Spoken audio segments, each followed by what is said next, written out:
ବର୍ତ୍ତମାନ ଆମର ଆମ୍ବ ଛେଲା ହେଉଛି, ଛେଲା ନାହିଁ କଟା ହେଉଛି, କଟା ହେଉଛି, ତାପରେ ଆମ୍ବ ଖିଆଯିବ। କିଏ କିଏ ଖାଇବ ଚାଲି ଆସ। ଆଉ ଇଏ ଆମର ଦେଖ ସେ କାମିକିଆ ପିଲା, ସିଏ କୁଆଡ଼େ ଯାଉଛୁ କହିଲେ କହିବ ଡ୍ୟୁଟି ଯାଉଛ। କୁଆଡ଼େ ଯାଉଛୁ? ଡ୍ୟୁଟି ଦେଖିଲା। ଓକେ ଟାଟା ଟାଟା କହ। ବାଏ ବାଏ ସାନ।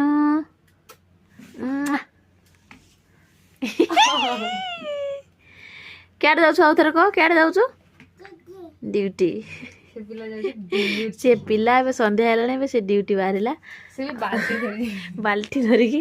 ଆଉ ଏଠି ଆମେ ଆମ୍ବ କାଟୁଛୁ ଖାଇବୁ ବୋଲି। ଡ୍ୟୁଟିରୁ ପଳାଇଲା ପିଲା।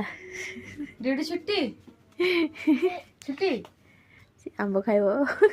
ଖାମ୍ବ ଆମ୍ବ ଖାଇବୁ? ଆମ୍ବ ଖାଇବୁ କି? ଆମ୍ବ ଖାଇବୁ କି?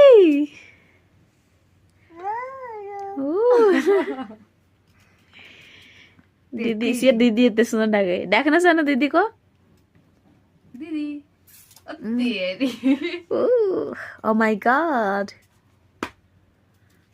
तेती मत